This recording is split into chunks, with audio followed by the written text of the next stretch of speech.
국정 최고 책임자인 대통령의 세계관이 외교행위에 많은 영향을 미칩니다. 교섭을 할 때 혹은 협상을 할 때 대통령의 혹은 지침을 받을 때도 있을 거 아닙니까? 혹은 대통령의 이런저런 발언 내지는 국무회의를 참고해서 그것보다 더 앞서 나가거나 그러면 안 되지 않습니까? 그거 외교 현장에서 가장 민감해요. 근데 윤석열 정부의 문제는 한미일 협력 그 자체만을 위해서 우리의 이야기를 했다기보다는 미국과 일본이 이야기하는 것들을 에코시켰던 거예요. 외교에 있어서 제일 중요한 건 연속성입니다. 외교는 특정 세력이나 특정 정파의 허용의 공간이지만 안 됐습니다. 그럼 한미일 협력을 하기 위해서 일본과는 뭐 다소 헌법 정신에 부합하지 않은 결정을 내렸다면 이제 한미일 협력을 통해서 뭔가 얻고 싶은 게 있어서 그랬을 텐데 미국과의 관계는 그럼 어떻게 좀 푸는 게 좋다고 생각하시고 지금 약간 좀 아쉽네 하는 부분은 어떤 부분이세요? 저번에 제가 명확히 자락으로 깔고 말씀드리고 싶은 것은 한미일 협력이 나쁜 건 아닙니다. 더 기분 나쁜 건요. 네. 저는 한미일 차관회담, 예. 한미일 정상회담, 그리고 한미일 안보실장 회담에 배석을 하거나 혹은 메인으로 참여했었는데 이거는 꼭 해야 되겠다는 생각이 들었어요. 한미일은? 왜냐하면 한국 없이 미국하고 일본이 우리 얘기하는 게 제일 안 좋은 것 같아요. 뭐 항상 그렇겠죠. 그러니까 미국, 네, 맞아요. 소위 강대국들이 한반도 상황에 대해서 우리의 직접적인 이야기를 듣지 않고 자기네들이 짝짝꿍 해버리면 안 될 것 같더라고요. 맞습니다. 그러면 한미일 협력이라는 그 플랫폼 자체를 탓하기보다는 그 안에 들어가서 어떤 식으로 우리가 태도를 보이고 어떤 식으로 주도할지에 대한 명확한 아젠다 설정이 있어야 돼요. 그러니까 문재인 정부 때는 두 가지였거든요. 하나는 이렇게 저렇게 경제 안보, 그다음에 공급망 사안이 코로나 시기를 겪고 나니 매우 중요하다.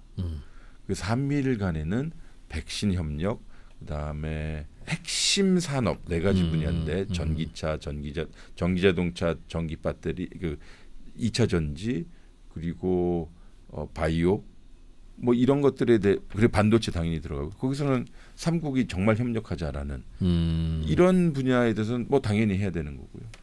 또 하나는 중국을 견제하기보다는 한반도의 평화 정착을 위해 어떻게 하면 대북 관여를 어떻게 해야 되는지에 대해서 우리 의견을 명확히 밝히고 미국과 일본을 견인하는 플랫폼이었어요. 힘들었지만 그렇게 하는 거죠. 근데 윤석열 정부의 문제는 한미일 협력 그 자체만을 위해서 우리의 이야기를 했다기보다는 미국과 일본이 이야기하는 것들을 에코시켰던 거예요. 왜냐하면 중국을 견제를 한다든지 아니면 미국과 일본이 추구하는 인도태평양 전략에 대해서 동의를 강하게 한다든지 혹은 북한에 대해서 군사적 압박만이 유일한 해법인 듯 그래서 이를 통해서 뭐 한반도 주변 해역과 영공에 미국 일본 이런저런 이해관계 매우 복무했다. 군사 연합훈련만을 주장한다든지. 그러니까 당연히 그것 중요한 건데요. 우리의 입장에선 항상 북한을 억제하는 것뿐만 아니라 외교적 메시지를 던져서 이렇게 상쇄시키는 게 우리에게 되게 중요한 거거든요. 그 부분이 조금만 설명해 주십시오. 억제하는 거 말고 상쇄 메시지라는 게. 북한에 대해서 항상 외교적 길은 열려 있고 우리는 늘 대화할 준비가 되어 있고 라는 메시지와 함께 압박도 해야 되는데. 압박도 해야 되는데. 근데 그거는 일본과 미국은 그러지 말라고 그러는 건가요? 압박만 해라는 쪽입니까? 일본과 미국은 솔직히 미국은 좀 떨어져 있는 국가이고 별 관심 없고 일본은 어쨌든 한반도의 평화 프로세스가 진행이 되면 대북 불신이 우리보다 워낙 강하기 때문에 불편하다는 거죠. 그래서 일단 가시적으로 군사적 행위를 더 선호하고 북한에 대한 억제라고 써놓고 중국 견제라고 읽기 때문에 그렇게 많이 갔던 것 같아요. 그러니까 한미일 협력은 절대 탓하면 안 됩니다. 근데 거기에 우리가 어떠한 그건 참 예민한 부분이네요. 그거는 상당히 중요한 겁니다. 그냥 애초부터 한미일 협력 나쁜 거예요라고 해버리면 그건 한미 관계도 문제인 거고. 그러니까 굳이 산수로 표현하자면 한미일 간의 협력을 통해서 우리가 세계를 얻을 수 있는데 세계를 얻으면 이제 그들이 원하는 걸 해줘야 되니 북한하고는 여지를 두지 말고 강경하게만 해라고 그들이 요청한다면 여기에서 하나나 두 개만 얻고 야 그건 못 해주겠어 라고 하더라도 그 균형추를 맞추는 게 필요한데 이건 다 내주는 것 같다. 그런 생각이시군요. 그렇죠. 다 내줬고요. 근데 저도 놀랐던 건 생각보다 우리나라의 어깨가 크더라고요. 어깨가 넓더라고요. 뭐냐면 대한민국의 산업 역량, 최첨단 기술, 그리고 또 코로나 직후에는 우리의 백신 그 생산 역량이 세계 2위더라고요. 특히 많죠. 이런 것들이 미국은 물론 일본도 상당히 필요했던 것이고 우리나라 디지털 역량도 상당히 훌륭했었기 때문에 뭔가 우리도 줄 게 좀 있는데 아니 요즘 소위 광팔 게 많죠. 팔광도 많고 좀 더 협상을 했어야 되지 않냐. 조금 더 뭐라 그럴까요? 어깨를 좀 넓게 펴고 그러니까 문재인 정부 시절에는 G7에 2번이나 스페셜 게스트로 초청을 받은 거 아닙니까? 이 이슈에 대해서 조금 자꾸 구체적으로 여쭙는 이유가 좋습니다. 요거 되게 사실 궁금하긴 궁금하고 국민으로서 어떻게 하는 게 좋은지에 대해서 되게 관심이 있는 분야입니다. 이게 사실 여야를 좀 떠날 수도 있는 이슈인데 여야의 입장에 있는 분들을 이제 모셔서 들으면 그냥 어느 한쪽에 대해서 잘못했다는 얘기만 하니까 그 목적이 있으시니까 그래서 아이고 그냥 듣다 말고 그러는데 지금은 예를 들면 그 질문 이제 교수님은 중간에서 연구를 좀 하시는 것 같아서 좀 더 여쭙고 싶은 부분이 있는 거예요. 이해를 좀 해주시고 예를 들면 우리가 광팔 게 있는데 왜 안 파냐라는 얘기 할 수 있을 것 같습니다. 우리 왜 저렇게 저자세지?라고 하는 질문을 할 수 있을 것 같은데 가서 저자세 하는 분들의 입장에서도 저자세 하고 싶어서 하는 건 아닐 거 아니겠어요? 본인들도 광 팔고 있는 거는 아는데 광 안 팔고 이른바 못 팔고 좀 더 그쪽과 긴밀하게 연결을 해야 얻을 게 있어 라는 판단을 한 거일 텐데 즉 국익과 관련해서는 광을 좀 더 팔고 오세요라고 하는 교수님의 마음이나 아유 이거 광 팔아봐야 잃는 게 더 많아 좀 자제하는 게 좋겠어라고 하는 그쪽 라인의 마음이나 목표는 한 가지 아닙니까? 그래서 국민이 보기엔 목표 한 가지인데 저거 어떻게 생각해야 되는 거지 싶어서요. 왜 그럼 그들이 안 팔았을까요? 라는 질문을 드리는 겁니다. 그럴 때 보통 야당에서는 그러니까 무능해서 그렇죠!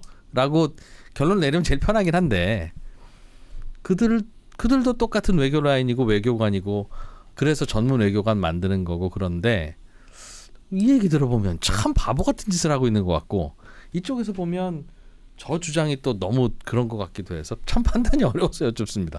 되게 어려운 질문이시네요. 근데 제 입장에서는 얻을 거 있다는 기대 하에 뭐 어떻게 표현을 할까요? 좀 광을 덜 팔고 관계를 중요시하는 분들이 분명히 있어요.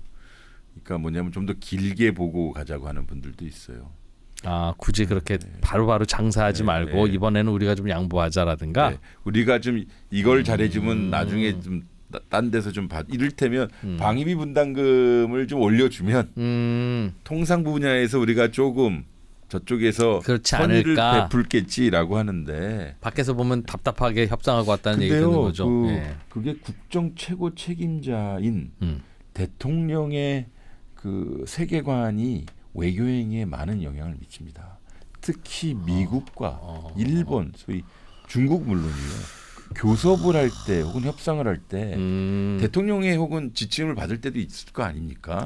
혹은 대통령의 이런저런 발언 내지는 당연히 국무회를 참고해서 그것보다 더 앞서 나가거나 그러면 안 되지 않습니까? 당연하죠. 그러니까 그거 외교 현장에서 가장 민감해요. 그래서 거기서 대처 그게 매우 중요합니다. 그러니까 대통령이 야 일본하고 이제 잘해야 돼라고 하면 다 잘하고 오는 거고. 그럼 이거는 저는요 외교관이 절대 무능하다고 말씀드리는 게 아닙니다. 뭐냐면 이를테면 대한민국 외교부에서 소위 재팬스쿨이라고 한 팀들이 있어요.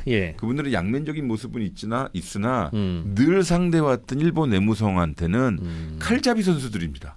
그러니까 필드에서는 절대 꿀리면 안 되고 또 아까 말씀드렸던 역사적인 문제에 있어서 소위 단호함을 유지하는 분들인데 대통령이 뒤에서 혹은 정권이 야 그만해. 참. 그래 버리면 안 되는 거예요. 제가 한 가지 예를 들어서 설명드리면 방위비 분담금 문재인 정부 시절에 트럼프 측에서 500% 인상을 요구했어요. 근데 사실 그거 제가 수령했거든요. 소위 인보이스 같은 거를. 받아오셨어요? 네. 그럴 때는 실무진끼리 한번 소위 전문용어로 엑기스를 좀 소위 바다를 좀 발라놔야 됩니다. 예. 그게 무슨 뜻이냐면 세게 한번 붙어야 됩니다. 개처럼. 이게 말이 되냐고. 그래야 위로 갈수록 부담감이 덜하거든요. 위에서 싸우게 하면 안 되니까. 대통령들끼리 싸우면 안 되지 않잖아요. 장관들끼리 예, 싸우면 예. 안 되니까 이거는 내가 위에 보고 못한다는 식으로 이렇게 붙어야 돼. 서로. 근데 어쨌든요. 제가 드리고 싶은 말씀 뭐냐면 그래서 양측 수석 대표는 대표들대로 그리고 하우스 대 하우스 즉 우리 블루하우스 청와대와 백악관은 백악관대로 협상을 합니다. 이건 되고 안 되고. 그래서 실무들끼리 합의한 것이 13% 정도였어요. 그리고 내부로 우리는 우리 대통령한테 재가를 받은 이 수치 범위 안에 들어와 있기 때문에 마음 편했죠. 쟤네들도 할 수 있을 것 같아요. 트럼프한테 가서 보고한대요. 근데 바로 그 다음날 트럼프가 리젝트 했다는 거예요. 그래서 저도 대통령께 보고를 드리러 갔었죠. 근데 당시 문재인 대통령이 저기 지방순시를 가시게 되어 있어서 아침 일찍 관제에 가서 보고를 했는데 헬리콥터가 방방방 돌고 있었어요. 이제 지방에 가야 되니까. 근데 대통령의 첫 말씀이 헬리콥터 좀 끄라고 하세요. 지금 중요한 얘기 해야 된다?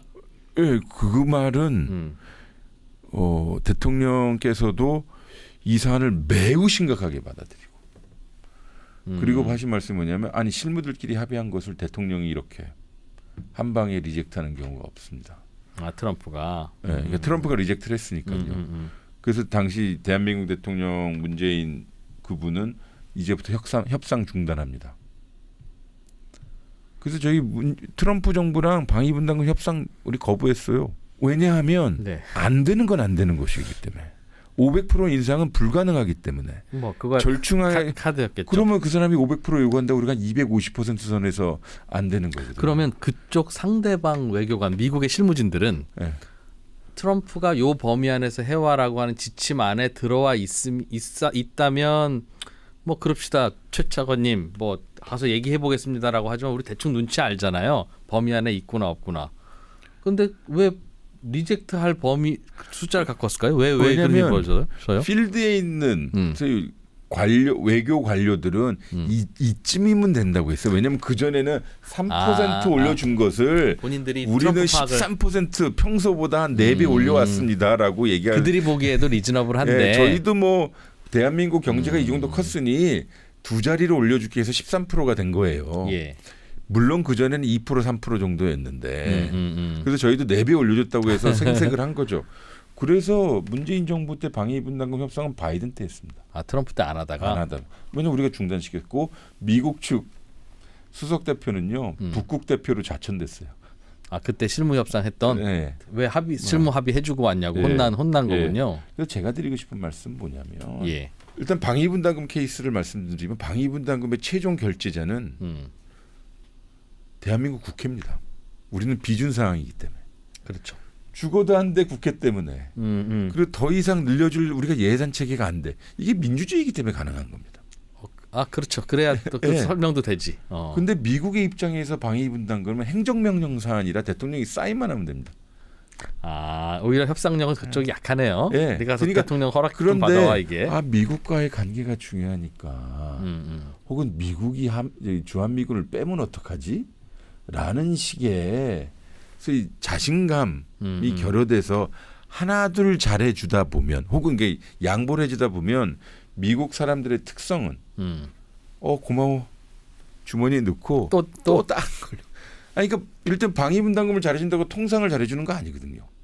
왜냐하면 통상은 상무부 사안이고 방위분담금은 국방부 사안이라 상무부 입장에서는 자기네가 미국한테 한국에게 손해를 받고 있는데 국방부 사안인 방위분담금을 올려준다고 해서 이거를 해결해주기가 만무하거든요. 그래서 제가 드리고 싶은 말씀은 특히 한미 관계에 있어서는 이제 예전에 친미 반미 프레임은 작동하지 않고 우리도 미국에 혹은 한미 동맹에 자신감을 가지고 서로 도움 주고 도움 받는 동맹으로 더더욱 진화시켜야 된다는 겁니다. 저는 한미 관계를 좀 신뢰하는 편이에요. 왜냐하면 우리 이렇게 주위를 돌아봐도 미국과 관련된 사람들이 많고 유학생부터 뭐 많잖아요. 사업부터 정계. 그만큼 우리는 소위 싱크로가 많이 되어 있고요. 동시에 미국도 우리가 필요하고요. 우리가 미국이 필요한 만큼. 그러니까 서로 공존하고 있는 동맹으로 진보하였으니 예전처럼 야 이거 잘해주면 너무 굽힌다고 생각하시는군요. 아니요. 그냥 우리 동맹에 대한 자신감으로 이거 안 된다니까. 그러니까 오히려 미국을 좀 더 신뢰하면 야 그렇게 못하지. 하려면 만들어라고 싸울 수 있는데 저는 미국이 되게 좋아요. 이를테면 좀 더 신뢰하면 강하게 할 수 있다. 왜냐하면 디베이트를 하면 수긍을 하는 사람들이에요. 근데 오히려 알았어 하면 더 세게 치더라고요. 그리고 그 사람들은 현안을 섞지 않아요. 그렇기 때문에 저희가 아까 초반에 말씀드렸다시피 우리의 어깨가 넓어졌더라고요. 왜냐하면 방위비 분담금도 우리한테 더 인상받고 싶어 했으나 바이오 분야, 백신 분야, 그다음에 반도체 분야, 2차 전지 분야 이런 기계산업 분야에도 우리의 도움이 필요해요. 근데 한 번도 우리는 야 이거 반도체 분야 이런 거 내줄 테니까 방위비 분담 그쪽에서도 그렇게 서로 얘기한 적이 없어요. 그러니까 현장에 가서 보니 현안을 섞으니 더 복잡해지는 겁니다. 일본 케이스가 바로 그겁니다. 그 3자 대의 변제 문제라고는 강제징용국 문제와 반도체 문제를 섞어버리니까 더 문제가 된 거예요. 이게 뭐냐면 우리가 이 3자 대의 변제 문제에 관련해서 이게 법률적으로 무슨 일이 진행되려고 했었냐면 일본 기업들이 배상금을 안 내니 우리 법원이 소위 압류해서 현금화하려고 하니 니들 그러면 안 된다 했는데 우리는 아니 사법적 사안이라 어려우니 너하고 나하고 외교적으로 좀 합의를 보자. 이를테면 기금을 만들어서 일본 기업들이 들어와서 기금을 마련해서 하면 그걸 대시 배상을 하자. 근데 결국은 2019년 7월 1일 날 일본이 소위 화이트리스트 배제 3대 핵심 품목에 대해서 규제를 해버린 거예요. 그리고 아베 당시 총리가 그 강제징용국 문제 때문에 한국이 괘씸해서 그랬다는 거거든요. 그러면 역사 법리적 문제를 반도체 문제로 해버렸으니 그게 요새 말로 공급망을 교란시킨 거예요. 일본이 강하게 나온 거네요. 일본이 저는 강하게 나왔으나 요새 말로 보면 비이성적으로 나온 거죠. 참 묘하다. 그러니까 우리 미국과의 관계에서는 우리는 좀 더 강하게 나가야 됩니다라고 하시고 저쪽은 또 일본이 너무 과해요 하니까 참 이게 그때가 예술이어야 되네요. 저희도 그때는 그래서 강하게 대응했죠. 네, 그랬었죠. 근데 그거를 소위 반일 감정이라고 저희는 소위 그러니까 외교의 행위라고 이런저런 국내적 비판을 받았으나 결국은 뭐 저희는 버텼다고 보고요. 그럼 이제 미국이라는 협상 상대를 어떻게 파악하고 있고 그들이 현재 어떤 마음을 먹고 있는지에 대한 생각이 좀 다르면 다른 수가 나가게 되는데 그게 이제 경험하신 분 입장에서 보면 좀 안타깝다. 뭐 그런 생각이신가 보네요. 트럼프 2기를 보니까요. 1기 때와는 소위 버전업이 된 것 같아요. 1기 때는 트럼프 대통령 당신도 내가 대통령이 될 수 있을까라는 생각도 있었던 걸로 확인이 되었고요. 실제로 또 보면 그 인수위 때 그렇게 많은 1기 인수위 때는 내각을 많이 인선 안 했어요. 게다가 워싱턴 주류 세력과 소위 타협 아닌 타협을 한다고 해가지고 워싱턴의 주류 일부를 내각에 수용을 했어요. 국방부 장관 매티스, 그다음에 엑선모빌의 회장 출신을 틸러슨을 그 외교장관, 국무장관에 앉히기도 했고요. 켈리를 비서실장으로 앉혔는데 지금은 버전업 됐다는 말씀이 자기 사람이 많아졌죠. 4년 동안 말하라고 플로리다에 있으면서 충성파로 앉혔어요. 네. 그리고 상무장관 같은 사람, 럿닉 같은 사람들은 정말 어떻게 보면 상무장관은 미국의 그 경제 성격상, 통상 성격상 보다 좋은 물건은 싸게 들어오는데 좀 주력을 하는 사람인데 이제 완전히 관세주의자가 됐거든요. 그렇죠. 네. 그렇기 때문에 저희는 그들은 그들 나름대로 어쨌든 형질 변경을 했는데 우리는 우리대로 똑같은 생각을 가지고 미국을 대하면 돈통 당한다는 거예요. 그래서 제가 주장하는 바는 원칙은 원칙대로 견지한다. 그 원칙이란 여기도 견지는 뭐 문학적으로 표현하면 혹은 정무적으로 표현하면 일단 국익은 우선이다. 당연하죠. 두 번째는 이 너무 거래적으로 보지 말아라. 그들은 지금 트럼프 행정부가 정치공학적으로 봤을 때 실질적으로 이러한 정책을 필 수 있는 정치적 시간이 약 1년 반에서 2년밖에 없다. 빨리 끝내야 되니까. 그러니까 우리가 서두르지 말자. 아, 요령이네요. 예, 서두르지 말자. 세 번째는 미국 중앙행정부하고만 소통하지 말자. 이 뭐냐, 미국 중앙행정부하고는 당연히 소통해야 돼요. 워싱턴하고는요. 예. 그러나 우리가 그간 미국에 소위 깔아놓은 혹은 설치해 놓은 기업들, 그들이 가지고 있는 기업망, 네트워크, 또 생산 시설이 되어 있는 지방 주들이 있을 거 아닙니까? 현대자동차 같으면 조지아, 삼성 같으면 텍사스, 그다음에 LG칼텍스 같은 경우는 저 여러 주에 있거든요. 그러면 그 주 정부와 주 의회와 또 거기에 노조와 또 관련된 이해 당사자들하고 소통을 하여 아니 이런 식으로 하다 다 죽습니다라는 식의 자꾸 압박을 간접적으로 해줘야 된다. 왜냐하면 또 그 해당 주들이 이번 선거 때 트럼프 지지주예요? 트럼프 지지주의였어요. 또 게다가 경합주였어요. 그러니 소통 강하게 해야 될 것 같고요. 두 번째는 저는 그 경제 다변화, 외교 다변화가 중요해요. 아시다시피 우리가 공급망의 위기는 근본적으로 특정 국가와 특정 시장에 너무 의존하기 때문이거든요. 수급 차원에서요. 그러면 우리 지금 대략 수치를 보니까 18에서 19%가 미국 시장, 우리 저체 무역 포트폴리오에 그 숫자가 늘었다 줄었다 하지만 21%에서 17% 정도가 중국 시장이거든요.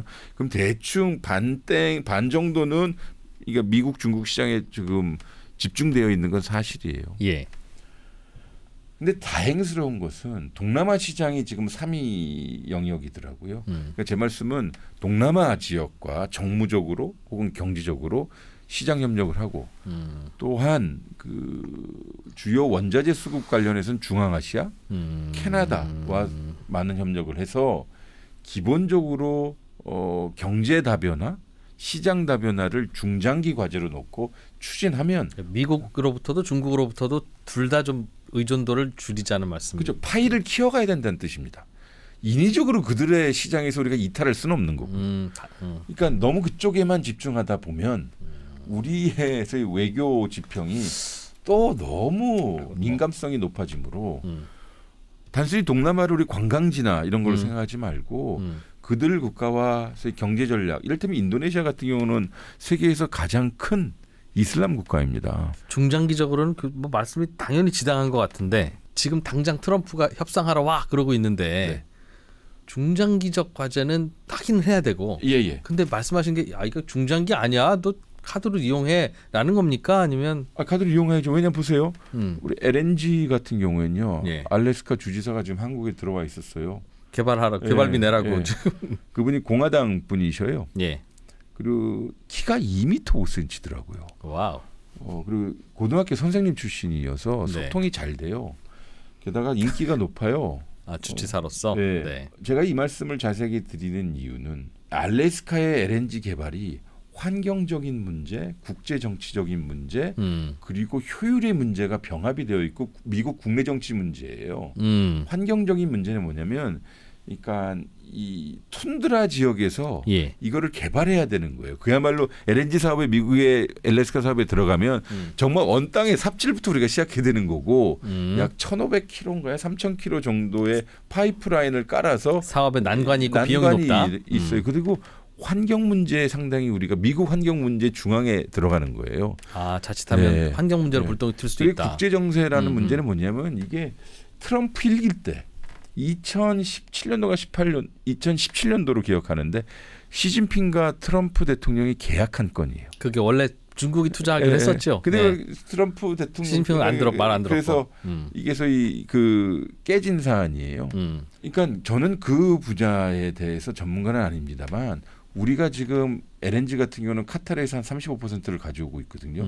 그리고 카타르가 우리한테 되게 잘해줘요. 사실 제가 차관 시절에 이 LNG 문제로 영업 때문에 카타르를 3번이나 갔었거든요. 물론 카타르에서 LNG 실어오는데 한 달 걸려요. 이쪽은 8일 정도면 된대요. 모든 것이 완성될 때. 이거요 단기 과제 아닙니다. 당연히 오래 걸리겠죠. 5년에서 10년 과제입니다. 그럼요. 그래서 저는 탐색전엔 참여하되 그러나 중요한 것은 LNG를 미국에만 팔았던 캐나다하고는 정말 적극적으로 교섭을 하고 이게 소위 얘기해서 전략적 정책적 연대인데 캐나다도 지금 거의 정책적으로 선택의 기로에 와 있는 것 같아요. 이대로 미국 시장에만 LNG를 갖다 주면 자기네들이 너무 휘둘린다. 아, 그러고 있었어요, 캐나다는? 네. 요번에 자기네들 51번째 미국 주라고 하는 그 조롱에 섞여 있어서 브리티시 콜롬비아 주에 우리 한국가스공사 30% 지분을 가지고 지금 시작을 했다고 합니다. 제가 드리고 싶은 말씀은 이것이 하나의 말이 중장기 과제이지만 중기라고 하면 5년 정도 차이입니다. 예. 이러한 식으로 수급, 그러니까 주요 LNG와 같이 에너지 인프라는 깔아놔야 돼요. 조금 전 거는 캐나다와의 협력. 네, 캐나다와 협력이고요. 미국의 압박은 시간을 벌면서 소극적으로 따라가자. 이게 소극적이라기보다는 서두르지 말아야 된다는 겁니다. 예. 지금 기본적으로 우리가 대행 정부, 탄핵 정부 상황이기도 하고 게다가 컨트롤 타워가 없기 때문에 좀 조급한 마음이 분명히 있어요. 아니 온갖 나라의 수반들이 가서 트럼프 대통령이 막 앉아 있는데 사실 결과는 별로 안 좋아요. 제가 보기에는. 네. 일단 일본의 이시바 총리는 지금 트럼프 대통령이 취임하고 나서 두 번째로 정상회담한 사람입니다. 첫 번째는 네타냐후고 두 번째는 이시바 일본 총리인데 지금 얻은 게 뭐예요? 알래스카는 일본은 우리가 개발하겠다고 강하게 나왔더군요. 이게 그것도 공약입니다. 예, 그러니까 저도 뭐 제스처인 것 같고 LNG 사줄게. 그리고 미국 US 스트레 미국 철강회사에 우리가 더 이상 합병 추진이나 병합 추진 안 할게. 그리고 이런저런 미국 산업에 투자할 게 손정희 씨를 앞세서 그만큼 투자한 거고. 근데 지금 상호관세, 일반관세, 상품관세 다 지금 두들겨 맞을 준비하는 거 아닙니까? 노 익셉션으로. 저희는 오히려 그 앞에 가서 왜 우리 조급함은 있는 건 이해하지만 굳이 먼저 하려고 하냐? 예, 좀 여유를 가지고 국내 정치적으로 여러 핑계거리가 많으니 뭐 요령이겠네요. 예, 그 얘기도 하시더군요. 다행히 대통령이 결석인가 상황에서 차라리 잘 됐다. 대충 봤었을 때요. 탄핵이 결정이 되고 인용이 되고 60일 후 그러면 모르겠습니다. 뭐 5월 말 어느 날 대통령이 당선이 되면 그리고 나서 2달 정도 후에 그 정부의 내각이 완비가 될 겁니다. 예. 국회 또 프로세스가 있으니까요. 그러면 이제 8월 9월입니다. 올해는 우리나라랑 협상하기 쉽지 않다. 그러면 미국도 9월에는요. 또 8월에는 휴가철입니다. 제 이 말씀을 왜 드리냐면 문재인 정부 때 5월에 문재인 대통령이 9월 날 당선되고 10일부터 출근했는데 정상회담은 6월 말에 했어요. 그건 사전에 다 미리 준비가 되어 있었고 탄핵은 확실히 되었었던 거기 때문에 지금은 워낙 트럼프 대통령의 마음과 말이 오전 오후가 또 그의 기분에 따라 다르기 때문에 왜 그 장단에 춤을 춰야 됩니까? 굳이 서두르지 않아도 된다. 그동안 우리는 지금 대행 정부, 그러니까 한 총리 체제이긴 하나 우리 소위 메뉴판을 만들고 하면 좋을 것 같아요. 그러네요. 참고할 만한 의견이네요. 미국이 저렇게 이제 세게 나올 경우가 없었으니까 전 세계가 다 긴장하면서 줄도 서고 당황하고 막 그러고 있는. 근데 저는 한편으로 캐나다, 멕시코, 유럽이 고맙습니다. 먼저 맞아줘서. 예. 왜냐하면 캐나다, 멕시코가 알았어 어떻게 해줄까라고 하기보다는 캐나다는 캐나다도 좀 강하게 저항하고 또 보복 관세도 하고 있고 또 미국의 이해 당사자들 특히 동북부 지역에 있는 산업 행위자 플레이어들과 참 친밀히 교신하고 있는 걸로 알고 있어요. 이를테면 지금은 사임했지만 트리도 총리가 우리도 보복하겠다라고 첫 번째 메시지를 띄웠었을 때는 그 직전에 미국 철강 노조하고 자동차 노조가 이거 반대했거든요. 트럼프 대통령 당신을 우리가 지지했던 이유는 불공정한 무역 구조 전반에 대해서 좀 수정하라고 한 것이지 우리를 도와주는 캐나다를 때리지 말라는 얘기였다. 이해관계 마구 깔리겠죠. 캐나다와 미국 정상이 통화를 2번에 걸쳐서 했는데 그리고 한 달 유예를 받아냈거든요. 멕시코 역시도 마찬가지고 캐나다도 버티고 있는데 지금 먼저 가서 뭐라고 그럴까요? 좀 알았어 우리 잘해드릴게요라고 했던 국가들은 예외 없이 지금 관세 앞에 매를 맞게 되었다. 잘 판단하자. 그래서 제가 주장하고 싶은 것은 표현이 좀 거칠지만 캐나다도 마찬가지로 멕시코도 우리 산업 기지들 많이 나가 있고 그런 국가들과 보조를 맞춰가면서 해야 된다. 이게 소위 매맞는 자들의 연대를 좀 이루어서 뭐 반미 세력 그건 절대 아니고요. 미국과에 대한 뭐 여러 수준에서 소통해야 되고요. 중국 얘기도 여쭤봐야 되는데 미국에 대해서 한 가지만 좀 여쭤볼게요. 미국의 입장에서 대한민국은 정부에 따라서 어떤 정부는 대한민국은 확실하게 우리 편이야. 원팀이야. 일본까지 해서 라는 느낌이 드는 때도 있고 야 저거는 거의 중국 편 아닌가? 내지는 야 약간 민감한 여기는 참 애매하네요. 이 친구들은. 그런 느낌을 주는 때도 있을 것 같아요. 예. 어느 쪽이 우리의 장기 전략에 혹은 뭐 중기 전략에 유리하다고 보십니까? 어떻게 선택해야 될까요? 그게 정부마다 왔다 갔다 하는 것 같아서. 참 어려운 질문인데요. 그 질문에 어리석은 대답일 수도 있겠습니다만 저는 소위 미국이냐 중국이냐는 프레임은 우리 사회에서 이제 퇴보시켜야 될 프레임인 것 같아요. 왜냐하면 첫 번째는 우리는 이미 미국을 선택한 나라예요. 국제정치학적의 관점에서 보면 미국과 협정을 통해서 군사동맹을 맺었어요. 그리고 그들의 그 군대가 여기 주둔하고 있어요. 예. 우리의 공동의 억제를 위해서. 이미. 그것 이상의 신뢰 표현은 없어요. 그러니까 우리가 못 믿으면 여기 안 있어요. 우리가 안 필요하면 여기 안 있을 것이고 우리도 그게 필요하고 이미 소위 선택은 되었고 50년, 100, 저희 80년 이상을 그렇게 했던 거예요. 그리고 우리나라가 캐나다나 호주처럼 미국이 시작했던 모든 전쟁에 참전했어요. 그래서 저희 혈맹이라고까지 이야기해요. 단 공교롭게도 우리는 뉴질랜드나 호주와 달리 중국 옆에 살고 있어요. 예. 그리고 러시아 끄트머리에 우리가 붙어 있어요. 그들과는 우리가 경제적으로나 전략적으로 가까이 지내는 게 왜 우리 국익에 반하는 거예요. 물론이죠. 그러니까 제 말씀 뭐냐면 이거는 제 경험에 기반한 건데요. 예. 우리나라 외교력 중에 하나가 미국하고만 이야기하면 우리나라의 전략적 가치가 미국한테 떨어지더라고요. 그 당연히 그렇죠. 왜냐하면 야 서울 요번에 북경에 방문해서 시진핑이랑 얘기했지 뭐라 그러든 이 부분에 대해서 뭐라 그래. 요번에 블라디보스톡 동방 포럼에 가서 푸틴하고 말씀 나누셨죠.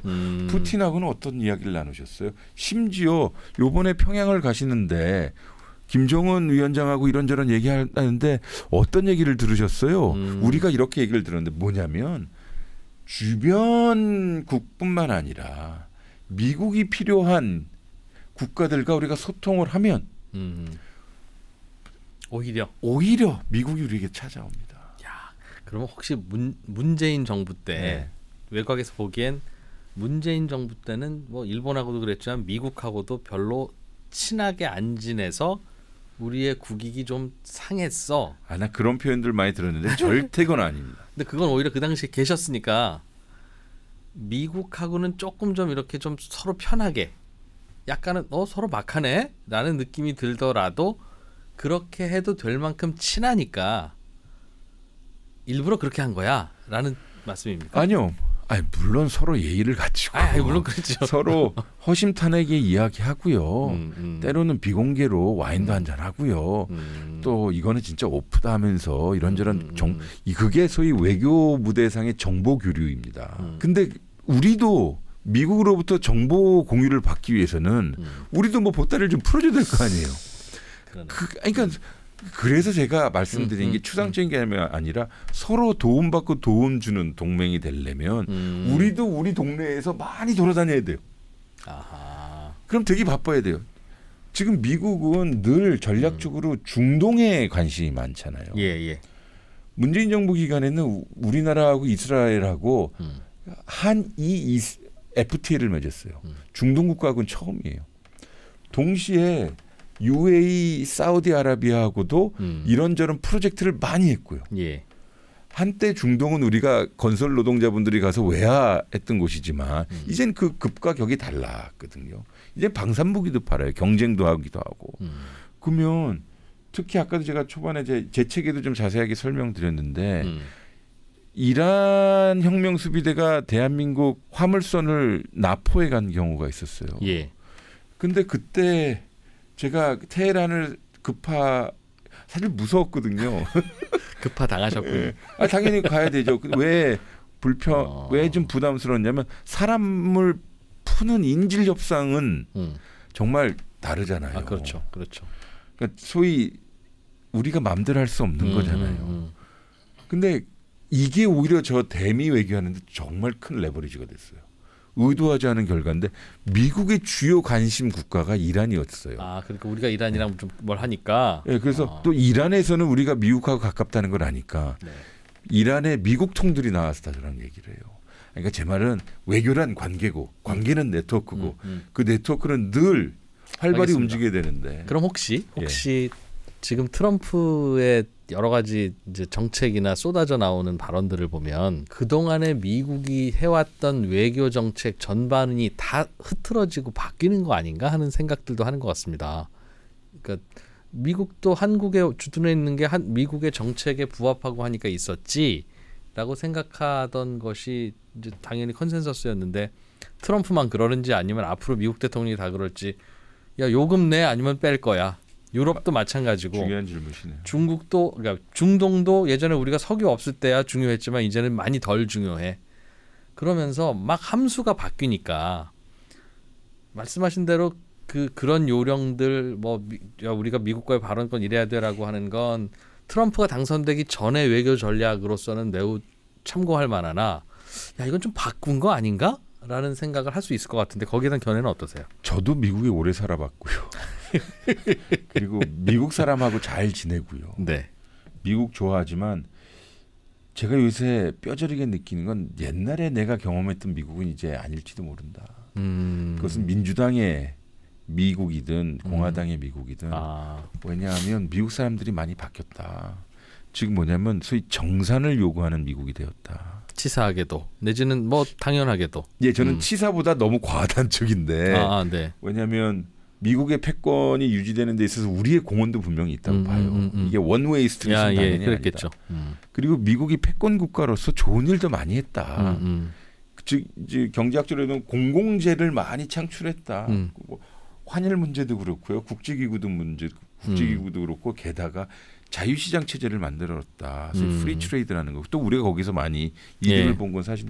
근데 정산을 요구하게 되니 정산을 요구하는 그 정서에는 네가 우리를 베껴 먹었잖아. 그래서 영어로 rip off라고 하는 그것 때문에 그러면 그러한 미국을 어떻게 상대해야 할지는 좀 더 뼈저리게 생각해야 된다. 즉 그들도 나름대로 형질 변경이 되었든 버전업이 되었든 소위 공적인 퍼블릭한 미국보다는 매우 프라이빗한 미국, 국제적인 미국보다는 국내적인 미국이 되었으므로 좀 정신 바짝 차리고 미국을 너무 의인화하지 않고 서로 도움 주고 도움 받을 수 있는 프레임으로 전환해서 우리가 대미 투자하는 것도 좋지만 얼마만큼 대미 투자를 하는 것이 우리에게 좋은 것인지 사실 미국에 투자하는 것만이 좋은 건 아니거든요. 물론이죠. 걱정되는 바도 있죠. 산업 공동화가 있잖아요. 저희 학생들이 물어봐요. 교수님 저희는 그러면 어디에 취업해야 됩니까? 그래요. 그러니까 지금 너무 미국이 와 이러니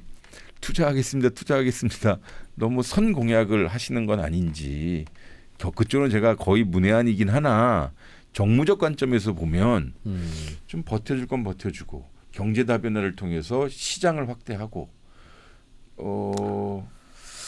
그 공급망의 위기라는 것은 소위 일종의 의존도의 함수가 있으니 좀 다변화하자는 것이고 그런 의미인 겁니다. 그렇게 하기 위해서는 어쨌든 그런데 외교의 길이 있다고 말씀드리는 겁니다.